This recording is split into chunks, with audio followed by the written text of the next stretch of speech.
The mountain had been Walter's home for 63 years. He had been born in the valley below, grown up watching the peaks from his bedroom window. At 77, he still walked the lower trails every morning. Rain, snow, heat, it didn't matter. The mountain waited for no one, and Walter had learned long ago not to make it wait. Maple had been with him for 8 years. A golden retriever with fur the color of the autumn leaves the mountain wore every October. She had been given to him by his daughter after his wife passed. His daughter had worried about him being alone. She had been right to worry, and right about the solution.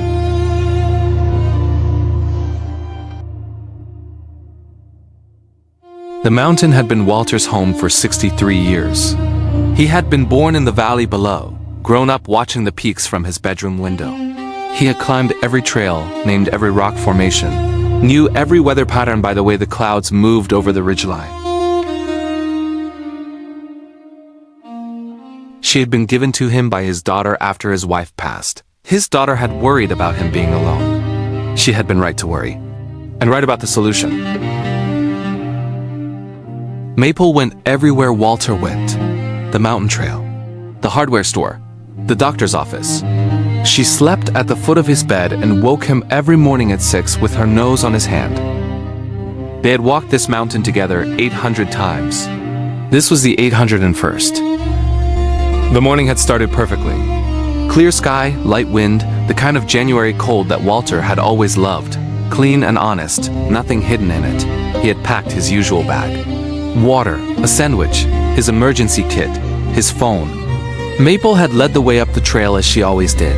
Nose down, tail up, reading the mountain in a language Walter had spent 8 years learning to appreciate. They had reached the ridge overlook at 10 in the morning.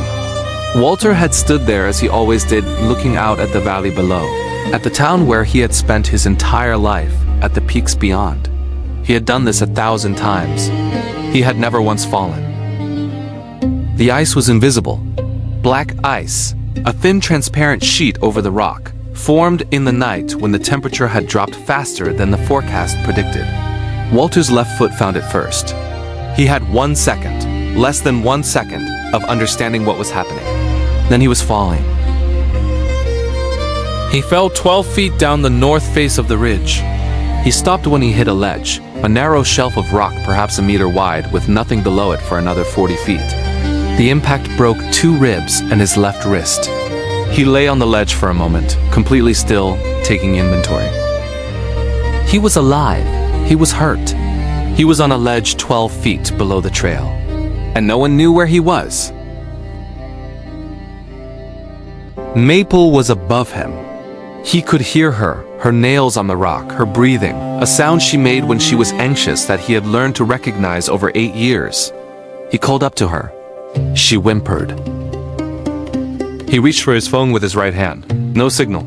He was not surprised. This part of the ridge had never had signal. He lay back carefully and looked up at the sky. It was still blue, still clear.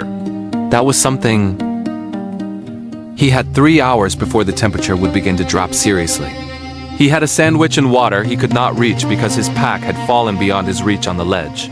He had his emergency kit in his jacket pocket. He always kept it there, not in the pack. He had Maple. Maple had not left the edge of the trail above him. Every time Walter looked up, she was there, her golden head peering over the rock, watching him. Every few minutes she would bark, one sharp bark directed upward. Walter recognized this. It was the bark she used when she wanted his attention, but she was directing it upward. Not at him, at the trail above her. She was calling for someone. He understood this and felt a complicated feeling, gratitude and helplessness and love, in that order. The cold came faster than Walter had expected. By early afternoon, the temperature had dropped 8 degrees. His right hand, the one that worked, had begun to lose feeling. He did the things he knew to do. He moved his feet continuously. He kept talking, to himself, to Maple, to the mountain. He told the mountain he was not ready. He had said this before to other hard things. It had always been true. Maple's barking had become continuous. Not the sharp single bark anymore. A sustained, rhythmic, urgent sound that Walter had never heard from her in 8 years. She had invented this bark for this moment. Walter closed his eyes and listened to it. It was, he thought, the most determined sound he had ever heard. The cold had moved from discomfort to something more serious. He was a marine biologist. No, he was a geologist, a man who had spent his life reading rock and weather. He knew exactly what cold did to a body. He knew the stages. He was in stage 2. He kept talking. He recited the Latin names of every wildflower species he had identified on this mountain over 60 years. 107 of them, in the end. And then he heard something else. Voices, above the trail, getting closer.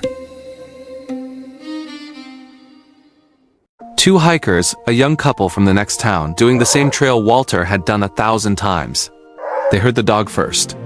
A golden retriever standing at the edge of the trail, barking continuously, not moving. The woman said, "Something's wrong." The man moved toward the dog. Maple backed toward the edge as he approached, not retreating, leading. He looked over the edge. He saw Walter.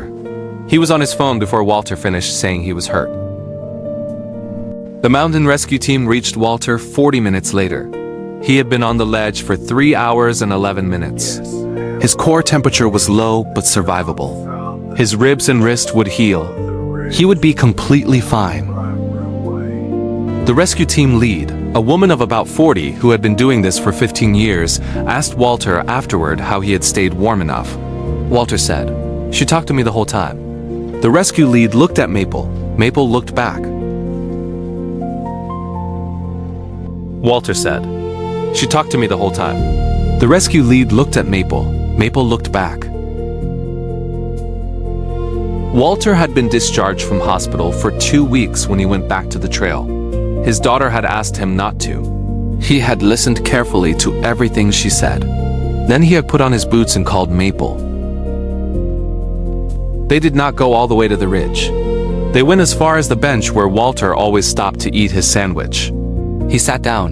Maple sat beside him, pressed against his left leg. They looked at the mountain together. Walter said, "We're not done yet." Maple's tail moved once, slowly. She already knew.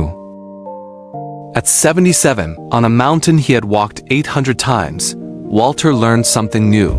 The mountain had always been there, but it had never been waiting for him the way Maple was. Every morning, every trail, every difficult thing. Simply there, simply beside him, the way the best companions always are.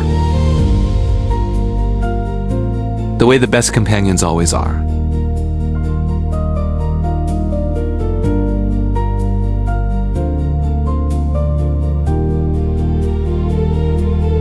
If this story moved you, share it with someone who needs to hear it today.